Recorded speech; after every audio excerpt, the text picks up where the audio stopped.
শোলের 50 বছর পূর্তির মধ্যে চলে গেলেন ধর্মেন্দ্র। 21 রিলিজ হওয়ার আগেই প্রয়াত হলেন বলিউড নক্ষত্র ধর্মেন্দ্র। 12ই ডিসেম্বর মুক্তি পেতে চলেছে শোলে দ্য ফাইনাল কাট। তার আগে 89 বছর বয়সে প্রয়াত হিন্দি ফিল্ম ইন্ডাস্ট্রির হিম্যান। 1960 সালে ডেবিউ, প্রথম ফিল্ম দিল ভি তেরা হাম ভি তেরে। 1966-তে ধর্মেন্দ্রর প্রথম হিট ফুল और पत्थर।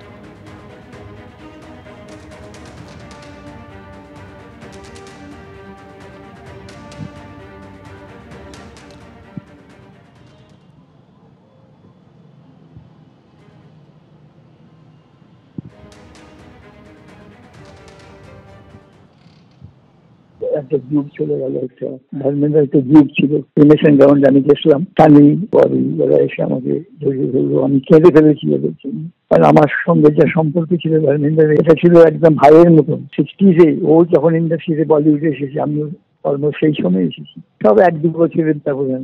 আমরা ভাইয়ের মতন ছিল না, এত বন্ধুত্ব, প্রগাঢ় বন্ধুত্ব। যে ছবিটা আমি করছি অগ্নিবীর ব্যাপার, এবং যেটা লালা লাজপত রায়ের রোল করেছেন উনি, पंजाब केसरी लाला लाजपत राय। দেখার খুব ইচ্ছে ছিল, আমায় ফোন করে বলেছিল, বিশু আমি আমার পার্টটা তুই আমাকে এডিট করে এনে দেখা, আমি দেখবো বাড়িতে। আর দেখানো হলো না, প্রায় ফোন করতাম, বলতো শরীর খারাপ। 5-6টা ফিল্ম গায়ে একসাথে আমরা কাজ করেছি। মানে ও এত বড় একটা মনের মানুষ ছিল। বলতো আমি তো চাষের ঘরের ছেলে বিশু, আমার হাত ধরে দেখেছিস কত বড়, এই দিয়ে আমি হাল চালাতাম।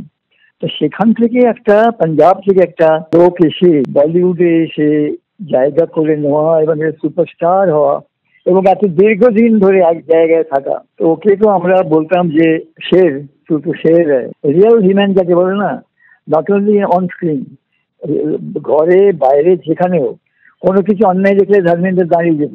ওর চিতার সামনে আমি অনেকক্ষণ দাঁড়িয়ে রইলাম, দাঁড়িয়ে চিতার দিকে তাকিয়ে প্রে করলাম, বলে বললাম যে বন্ধু তুমি চলে গেছো। শুটিং এ একসাথে ও যা খেতো আমি খেতাম, ওর থালার থেকে রুটি খেয়েছি, ওর ছাঁচ বানাতো লস্যি, ওর লোক সে দিত, বানিয়ে বলো দাও বিজু দাকে দাও। এইসব পুরোনো কত কথা বলবো, ওকে নিয়ে হয়তো বই লিখতে পারি। ও শান্তি পাক, ওর আত্মার শান্তি হোক, ভালো থাক। সারা ভারতের মতো we're all sad and grieved that such a huge big star has gone. The most important thing, I think, for me was his personality and his persona. And charming smile. What a charming smile he had. Khub dukhito.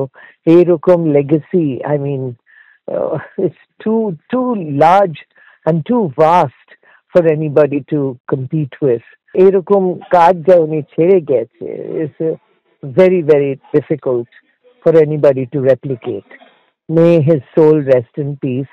I pray for the family and hope that everybody gets the strength to bear it. He worked in many films and चुपके उसके लिए तो उनको national award मिलना चाहिए था, मगर क्यों नहीं मिला, क्योंकि उस वक्त कॉमेडी लोग के ख्याल से लोग सोचते थे कि भाई सीरियस एक्टिंग के लिए मिलना चाहिए, कॉमेडी के लिए नहीं मिलना चाहिए। जो भी है, मेरे ख्याल से तो मैंने तो उनको अवार्ड दे चुकी हूँ चुपके के लिए। He was the best performance ever. Shooting कभी एक्सटेंशन करना हुआ या कभी कुछ प्रॉब्लम हुआ क्योंकि मैं एक्सटेंशन करना चाहूँ, he always cooperated. He was always very, very helpful. सबका ख्याल रखना, सबको हेल्प करना। I will really miss Haram. I really loved him. He was a great man. He was a great man. People's man. हम लोग तो बहुत miss करेंगे उनको। जब मैंने उनके साथ काम किया उस वक्त तक तो he wasn't star at all. मतलब स्टार तो थे, मगर एटीट्यूड में और उनके जो लोगों से बात करना तरीका, कुछ भी उसमें कोई स्टार नाम का कुछ भी नहीं था। सबसे गले लगाना, हाई एंड लो, मतलब I didn't think he was a star. Outdoors में क्राउड के साथ इस गाड़ी नहीं आया तो इस गाड़ी में नहीं चढ़ना है, दूसरी गाड़ी चाहिए, ऐसा कोई नखरा नहीं था उनके साथ। আমার জীবনে খুব কম দেখেছি উনি যেভাবে নিজেকে ওই বয়সেও যেভাবে উনি নিজেকে কন্ডাক্ট করতেন, ওনার কথাবার্তা, ওনার আচার ব্যবহার এত মধুর, সবাইকে খুব আপন করে নিতেন সেটে। সবার সঙ্গে সব সময় মিলেমিশে চলতেন। আমি একটা ইনসিডেন্ট তোমায় বলছি, আমি কি কতটা শিখেছিলাম রকি রানির সেটে। তখন ওনার বয়স 88, রাতে শুটিং হচ্ছে, অনেকটাই রাত হয়ে গেছে। আমাদের ডিওপি মানুষ, ও লাইট করতে করতে একটু দেরি করে ফেলেছে। কারণ স্যার খুবই ওয়ারিড হয়ে গেছেন, বলে আরে এত দেরি করছো, দাঁড়াও আঙ্কেলকে ছাড়তে হবে, তাড়াতাড়ি করো তাড়াতাড়ি করো।